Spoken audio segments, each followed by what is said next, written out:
Madrid nunca duerme del todo. A las 7 de la mañana, cuando la mayoría de la ciudad aún pelea con la almohada, la Gran Vía ya respira con ese ritmo acelerado que la caracteriza. Bocinas distantes, la persiana de una panadería que sube con estrépito, el silbido del viento entre los edificios de principios de siglo. Sofía Arenas llegó al Café Berlín con 3 minutos de retraso, el pelo recogido en un moño y el bolso cruzado golpeándole. La cadera con cada paso apresurado. Tenía 28 años, trabajaba como editora en una pequeña editorial y había convertido ese café en su segunda oficina desde hacía 2 años. El de siempre, Carmela, dijo al pasar junto a la barra sin siquiera detenerse. La dueña, una mujer de 50 años con delantal verde y vocación de Celestina, levantó la mano a modo de saludo. Sofía se dirigió a su mesa habitual, la del rincón junto a la ventana, desde donde podía ver la calle sin que la calle la viera demasiado a ella. Pero alguien se había sentado en su mesa.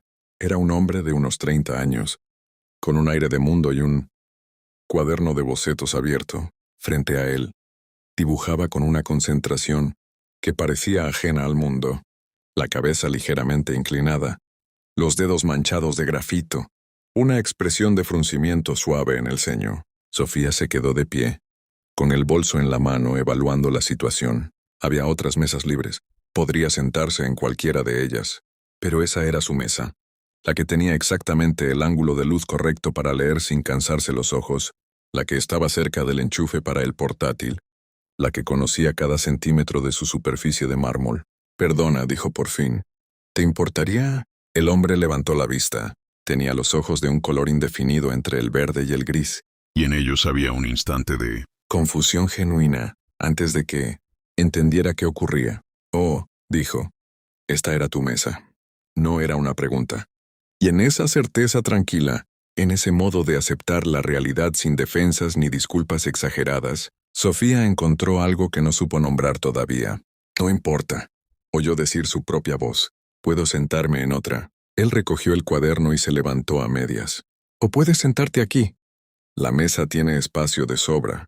Carmela apareció con el café con leche de Sofía y lo depositó en la mesa sin pedir permiso a ninguno de los dos, con la sonrisa discreta de quien sabe exactamente lo que está haciendo. Se llamaba Marcos Villanueva y era arquitecto. No el tipo de arquitecto que diseña bloques de apartamentos funcionales, sino el tipo que restaura edificios históricos, que pasa horas estudiando molduras y columnas, que dibuja a mano porque, según dijo aquella primera mañana, las líneas rectas son mentiras del ordenador.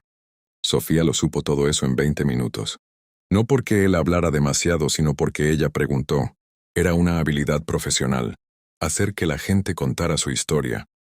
En los 3 años que llevaba editando novelas, había aprendido que todas las personas tienen una narrativa propia y que basta con encontrar el hilo para que empiece a desenrollarse. ¿Y tú?, preguntó Marcos cerrando el cuaderno de bocetos. Editora. Libros. Narrativa contemporánea. ¿Qué significa eso exactamente? Que leo lo que otros escriben y les digo cómo mejorarlo. Sonrió. Con mucho tacto, claro. ¿Y eso no te da ganas de escribir tú también? La pregunta la tomó por sorpresa. No porque fuera intrusiva, sino porque nadie se la había hecho nunca con esa naturalidad, sin el tono de condescendencia que a veces acompañaba a los escritores cuando hablaban de editores, como si los que corregían fueran los que no habían logrado crear. A veces, reconoció, pero prefiero construir sobre lo que ya existe, igual que tú con los edificios. Marcos la miró un momento considerando esto.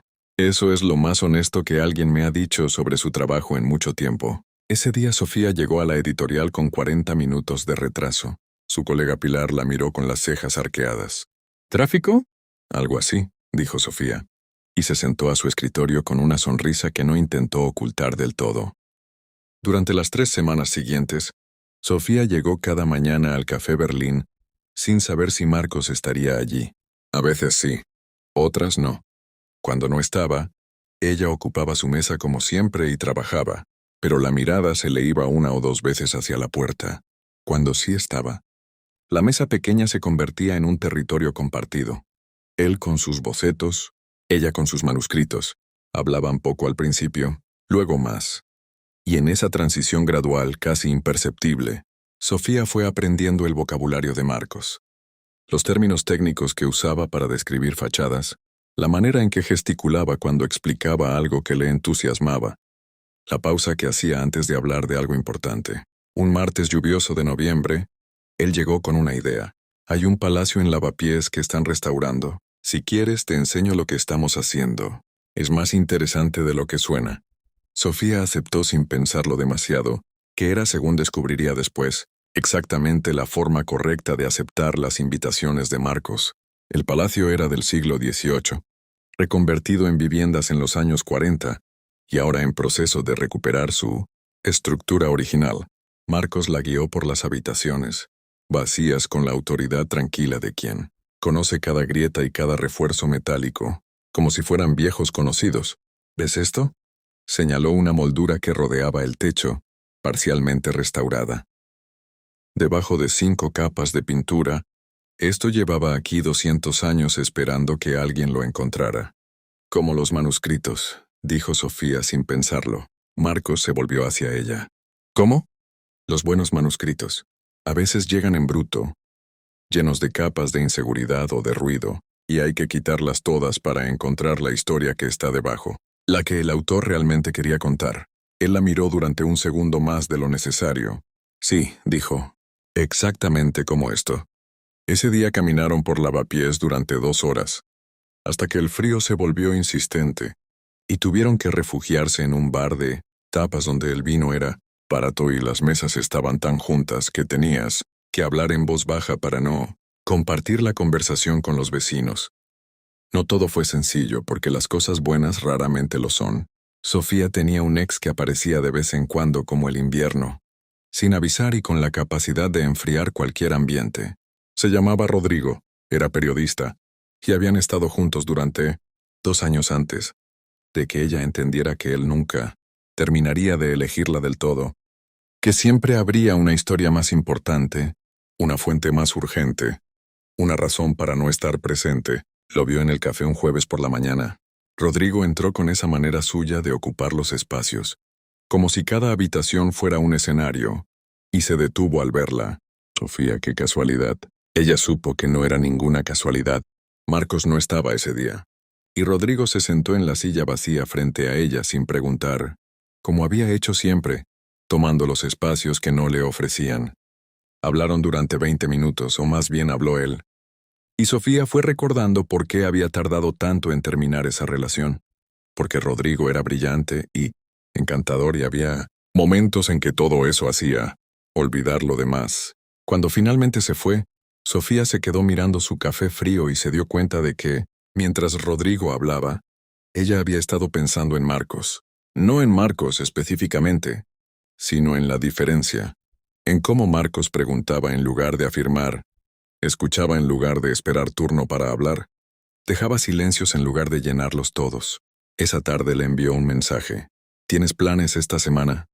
La respuesta llegó en 3 minutos. Los que tú quieras que tenga. Sofía sonrió a la pantalla del móvil, con la misma discreción con que había sonreído a su escritorio semanas antes. El Museo Reina Sofía un domingo por la tarde tiene algo de catedral laica.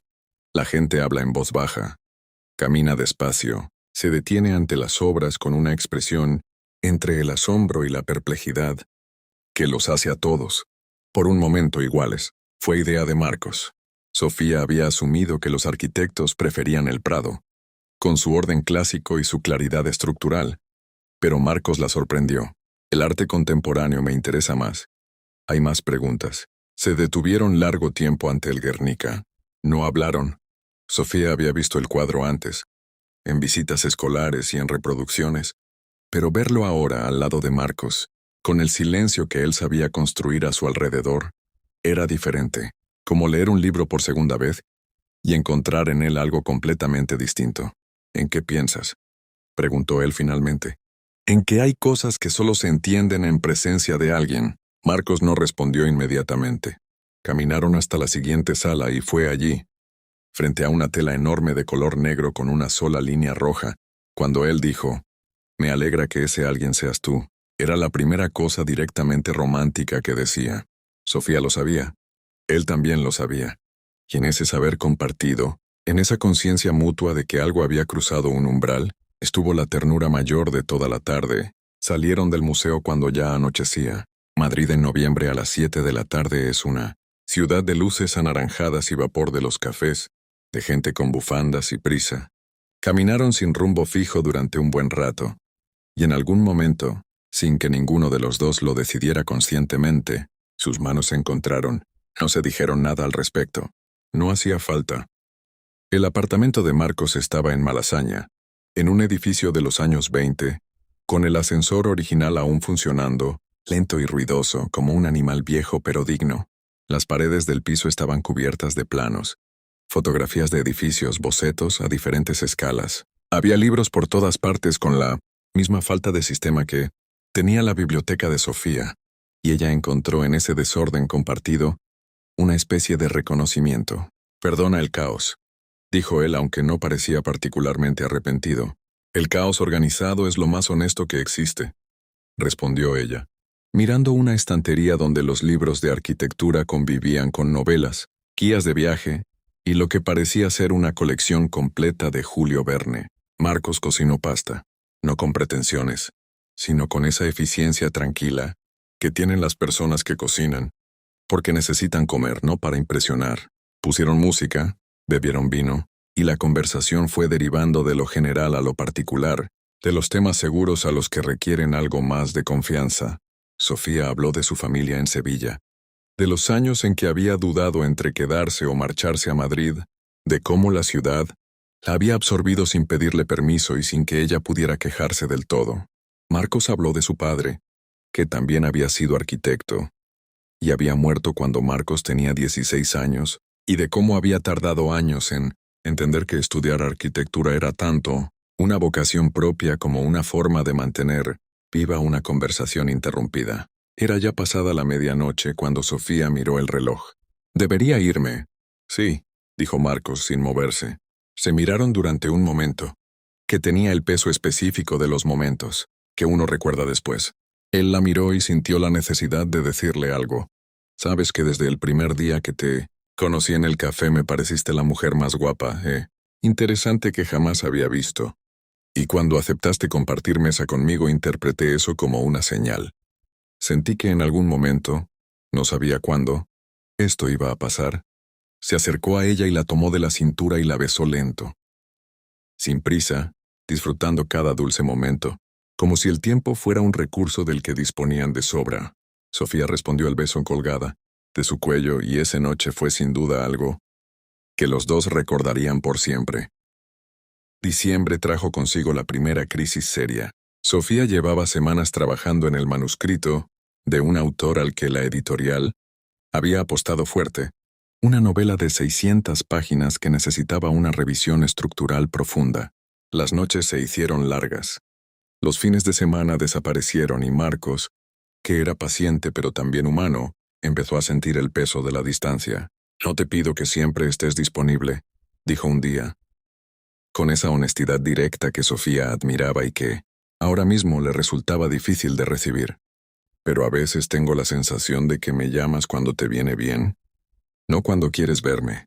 Sofía sintió el aguijonazo de la verdad, porque era verdad. Parcialmente, había un patrón de conveniencia que no era justo y lo sabía. «Tienes razón», dijo, «y lo siento. No quiero una disculpa. Quiero saber qué quieres tú realmente». La pregunta se quedó suspendida en el aire de la cocina de Sofía, donde estaban tomando un té que ninguno había pedido en realidad. Era la pregunta que ella había estado rodeando durante semanas, dando vueltas a su alrededor sin atreverse a mirarla de frente. «Quiero esto», dijo por fin, y la sencillez de la respuesta la sorprendió a ella misma. «Contigo, quiero esto contigo». Marcos la miró durante un momento largo. Eso es todo lo que necesitaba saber. No fue una reconciliación dramática, fue algo más real. Dos personas eligiéndose conscientemente, con los ojos abiertos, sabiendo que elegir implica también renunciar a ciertos modos cómodos de existir. Madrid se viste de luces en diciembre, con una generosidad que bordea el exceso, y es precisamente en ese exceso donde reside su encanto. La Gran Vía, el Paseo del Prado, la Puerta de Alcalá, todo destella y parpadea, y la ciudad que el resto del año camina con prisa se detiene un momento a mirarse en sus propios reflejos. Sofía y Marcos pasaron la Nochebuena con los amigos de él, un grupo heterogéneo que incluía a una pianista polaca, a 2 arquitectos paisajistas, que llevaban 12 años juntos, y a un escritor que resultó ser, para sorpresa y placer de Sofía, alguien cuyos libros ella había leído.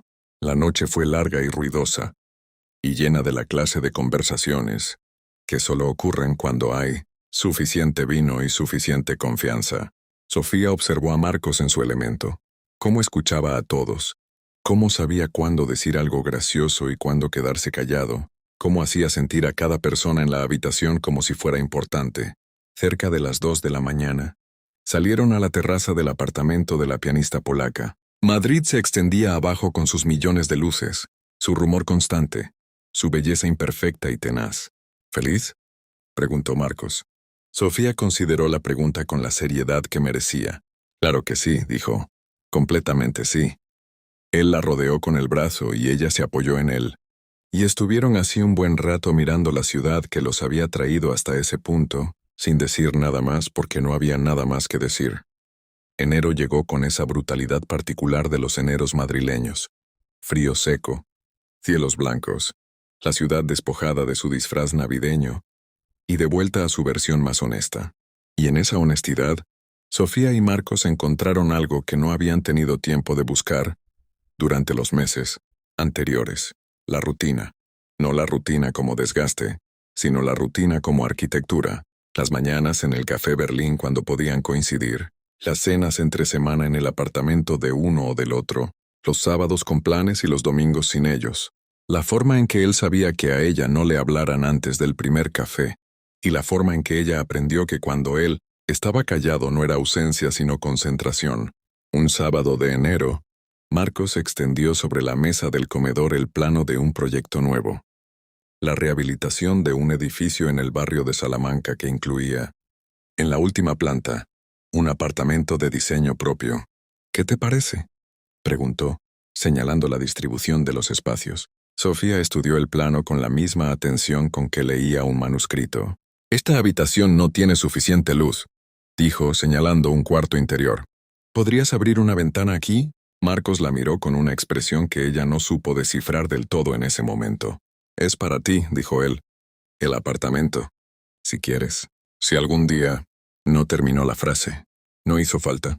Sofía entendió que no era una propuesta de vivir juntos todavía, sino algo anterior y quizás más importante, la evidencia de que él pensaba en un futuro que la incluía, que construía con ella en mente, que el plano de su vida tenía ya la forma de los dos.